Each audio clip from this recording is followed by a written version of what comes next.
In the next 5 years, the way that we work is going to completely change. AI is automating routine tasks. It feels like traditional 9-to-5 jobs are completely dwindling, and people are actually completely trading this idea of a traditional job with the freedom of running their own businesses. In fact, I would argue that we're in an era where entrepreneurship is actually completely being romanticized. Today, I'm going to talk all about why solopreneurship, or being a one-person team, isn't just a trend that we're seeing, but it's actually the business model of the future. We're going to talk all about some really critical changes that you need to know about when it comes to the skill set required for successful solopreneurship, and also the market at large. This is really going to help you understand how you can ride this wave in a way that will be profitable for you and will also allow you to develop your own terms when it comes to solopreneurship. So stick around if you want to hear about some real opportunities that you can seize right now.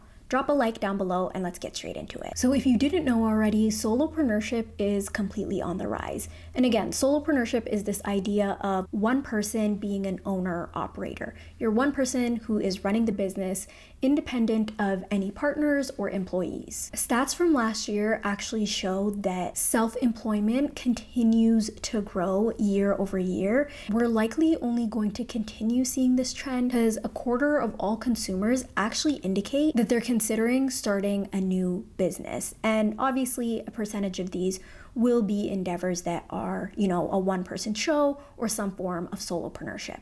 But let's talk about what is actually creating the conditions for this and why this is happening at this moment in time and not earlier periods in history. I think ultimately one of the reasons why we're seeing this uptick in solopreneurship and just people pursuing entrepreneurship in general is because the barrier to entry has actually never been lower. Think about it. If you are starting a business today, you can find customers by not even having to leave your house. You can pay for a handful of subscription tools that are what will allow you to deliver your service. So for example, maybe you use Zoom because you do consulting, or you offer some sort of graphic design, so you use a combination of, let's say, Canva and also Adobe Photoshop. And on top of that, all you need to actually collect payments from your customer is a Stripe link. And the reality is you don't even need all of those tools that I just mentioned. You can actually get started with probably some free tools. And I mention all of that to say, again,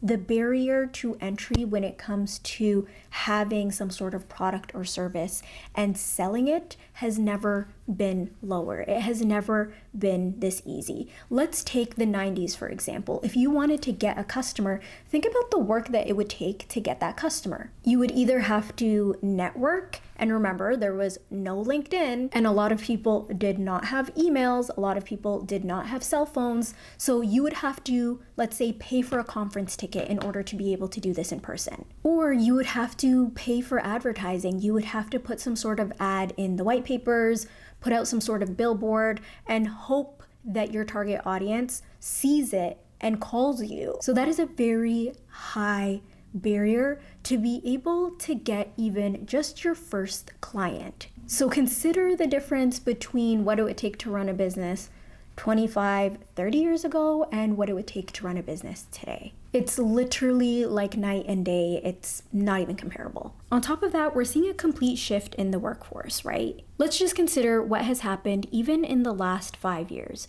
In the last 5 years, we had a major pandemic where we had a ton of people working from home. Prior to the pandemic, that just wasn't a reality for most people. Not a lot of people had experienced complete remote work before and the freedom that came with it. Employers definitely had us buying into this idea of remote work and touted it as a benefit for their company, as a lot of companies were struggling to hire during this time. And now that this global pandemic is over, we are seeing these same companies completely scale back on this way of working.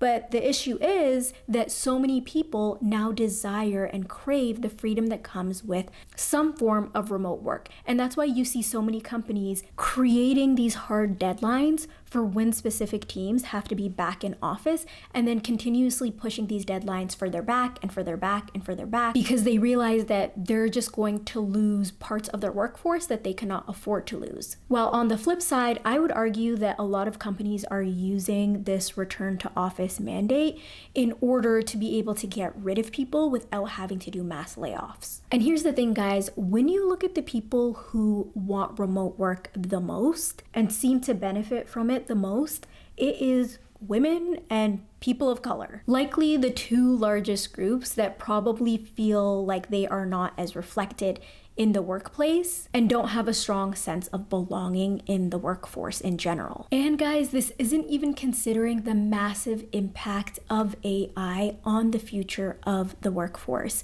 The World Economic Forum states that up to 83 million jobs are likely to be displaced by 2027 due to AI. And likely 69 million jobs will be created in order to support AI. So we have all of these jobs, all of these traditional jobs that are going down the drain, and all of these new jobs that have never existed before that are going to be propped up. But overall, it's still a net loss of millions and millions of jobs. It's also estimated that about 40% of the core skills that are being used daily around work that are essential to doing work are going to completely change by 2030. Like, the future of the workforce is just going to look completely different. And I would argue that this is what's going to completely give rise to the business model of the future, which is solopreneurship. I think there's going to be such a big gap between what businesses need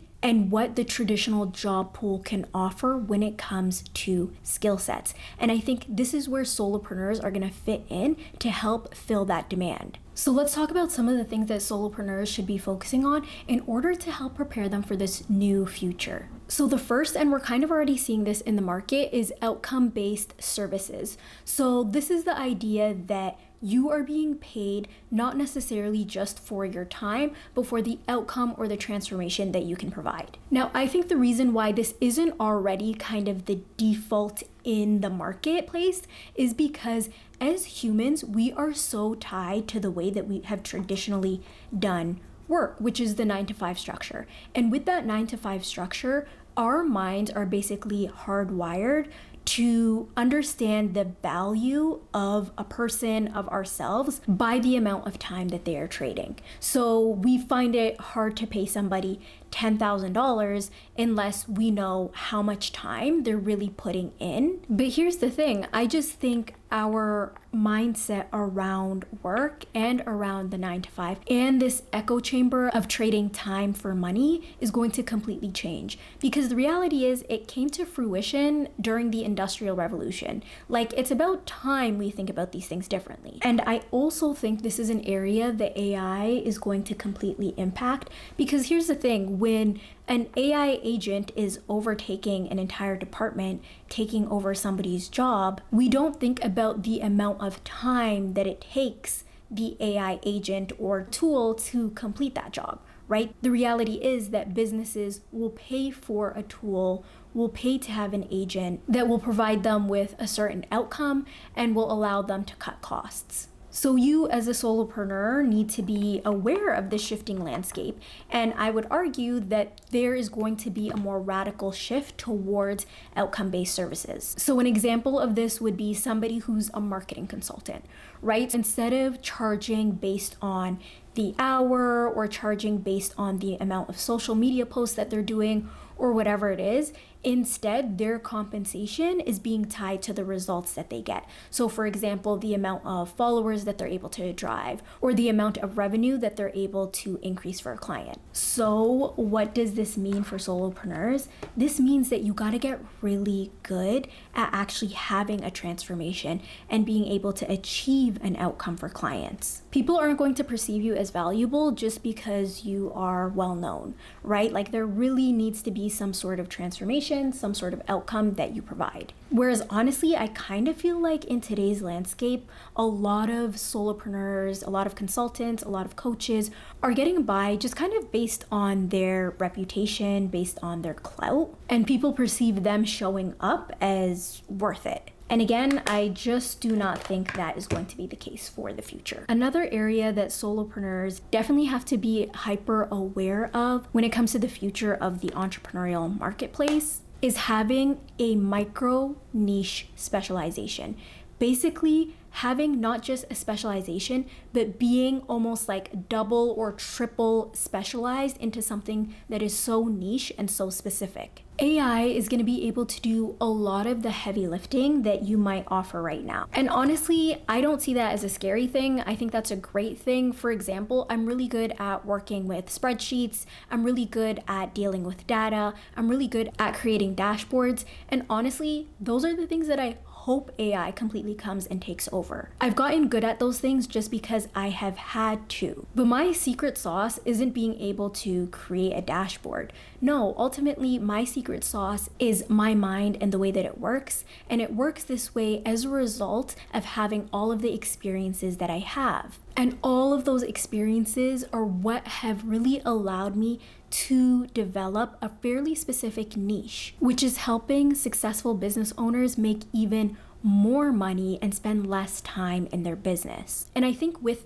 the AI of the future being able to do so much of the dirty work for us, it is going to allow people like you and me to get specialized even further. So it's very possible that I would pick a specific category of customer in order to serve. So this could look something like helping nutritionists who specialize in vegan clientele reduce their workload and make more money than ever. Like if we're talking about micro niche, that is a micro niche. And again, that's what I see for the future. I think when somebody's going to be hiring a solopreneur, when somebody's going to be hiring a company, they're no longer going to be looking for generalists. So if you right now are kind of depending on being a generalist in your business, then I think that's something you want to consider how you can move away from that and instead focus on being really great at serving a specific type of clientele. Because here's the thing, guys, the future is already upon us.